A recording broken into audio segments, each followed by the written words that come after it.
ঠাকুর শ্রী রামকৃষ্ণ পরমহংসদেব বলতেন, দক্ষিণেশ্বরের ভবতারিণী, কালীঘাটের মা কালী আর খড়দহের শ্যামসুন্দর এরা জীবন্ত, হেঁটে চলে বেড়ান, কথা কন, ভক্তের কাছে খেতে চান।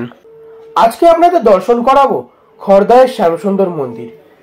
এই মন্দিরে আসার জন্য শিয়ালদা থেকে আপনারা প্রচুর ট্রেন পেয়ে যাবেন। খড়দা স্টেশনে নেমে বাইরে এসেই আপনারা প্রচুর টোটো দেখতে পাবেন খড়দহ শ্যামসুন্দর মন্দির যাওয়ার জন্য। এই টোটো করেই আপনারা চলে আসতে পারেন শ্যামসুন্দর মন্দির। আনুমানিক 1522 খ্রিস্টাব্দে মহাপ্রভু নির্দেশেই নবদ্বীপ ছেড়ে খড়দহে চলে এসেছিলেন নিত্যানন্দ মহাপ্রভু।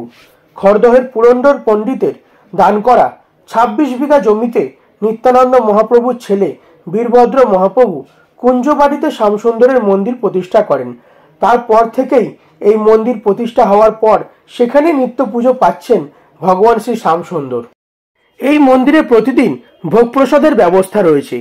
মাথাপিছু 120 টাকার বিনিময়ে কুপন কেটে আপনারা এই মন্দিরে প্রায় 14 রকমের প্রসাদ গ্রহণ করতে পারেন। খুব সুন্দর করে এখানে বসার ব্যবস্থা রয়েছে। কৃষ্ণ বিগ্রহ তৈরি ও প্রতিষ্ঠার দৈবাদেশ পেয়েছিলেন বীরভদ্র গোস্বামী। একই পাথর থেকে 3টি মূর্তি তৈরি হয়েছে, খড়দহের শ্যামসুন্দর, আকনার বল্লভজিউ এবং সাইবোনা নন্দদুলাল। খড়দহে রয়েছেন শ্যামসুন্দর, শ্রীরামপুরে রয়েছেন বল্লভজিউ এবং ব্যারাকপুরের সাইবোনায় রয়েছেন নন্দদুলাল। বলা হয় মাঘী পূর্ণিমার দিন এই 3 ধাম 3 মূর্তি দর্শন করলে বৃন্দাবন দর্শনের ফল লাভ হয়। এই জন্য মাঘী পূর্ণিমায় প্রতি বছর প্রচুর ভক্তের সমাগম হয় এই 3টি মন্দিরে। এর পরবর্তী ভিডিওতে আপনাদের আরও 2টি মন্দির সম্পর্কে সম্পূর্ণ তথ্য দেব, কিভাবে যাবেন এই 2টি মন্দিরে। চৈতন্য মহাপ্রভু ও নিত্যানন্দ মহাপ্রভু অপ্রকট হওয়ার পর নিত্যানন্দ মহাপ্রভুর অষ্টম পুত্র বীরভদ্র গোস্বামী দৈবাদেশ পান মালদহের নবাবের রাজপ্রাসাদে রয়েছে একটি কালো পাথর। ওই পাথরটি রাজা পরীক্ষিত ওই তোরণে স্থাপন করেন।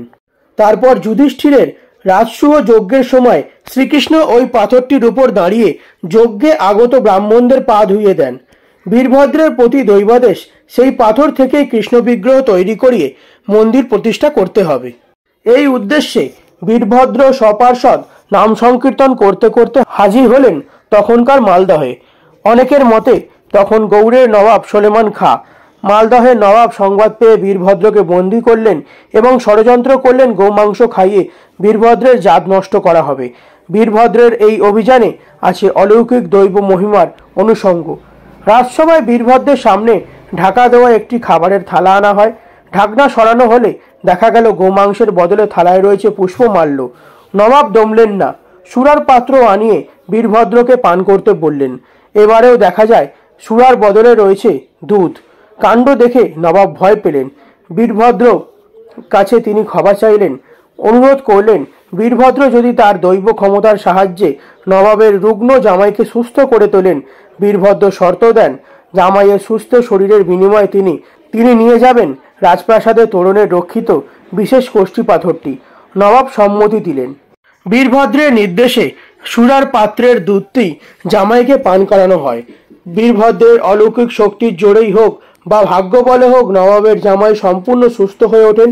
অপরদিকে আচমকাই আকাশ জুড়ে খেলে যায় তীব্র বিদ্যুতের ঝলক, প্রচণ্ড বজ্রপাত। সবাই অবাক হয়ে দেখলেন বজ্রের আঘাতে তোরণ থেকে খুলে পড়েছে বিরাট এক কোষ্ঠী পাথরের খণ্ড।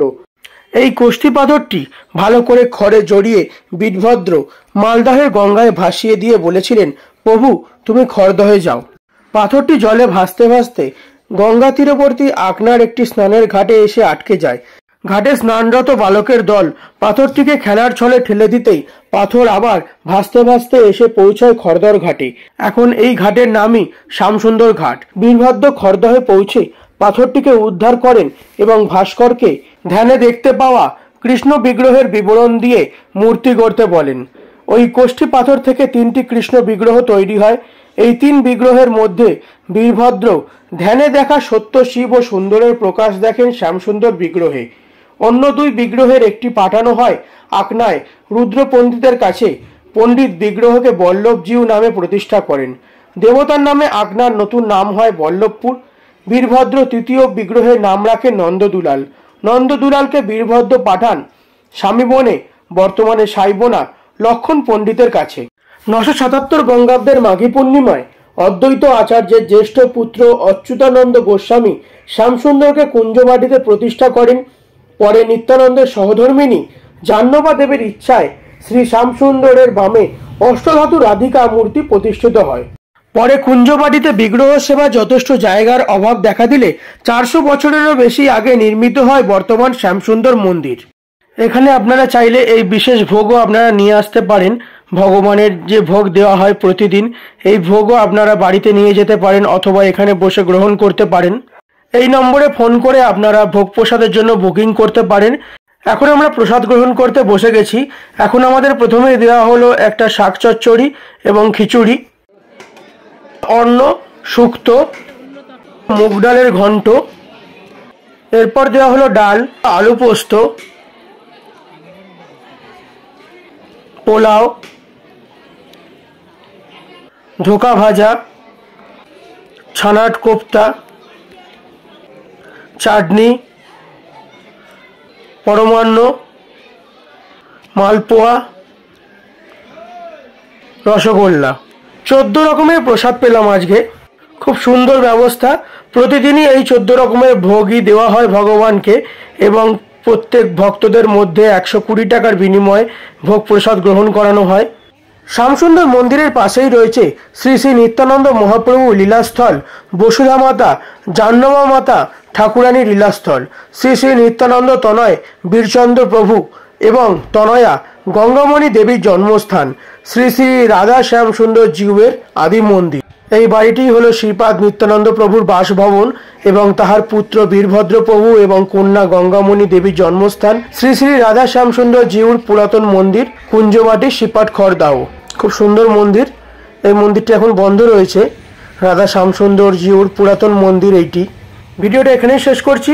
ভিডিওটা ভালো লাগলে অবশ্যই চ্যানেলটা সাবস্ক্রাইব করে দেবেন। দেখা হচ্ছে খুব শীঘ্রই পরবর্তী পর্বে নতুন কোনো ভিডিওতে। সবাই ভালো থাকবেন। ধন্যবাদ। আর চ্যানেলটা প্লিজ সাবস্ক্রাইব করে দেবেন।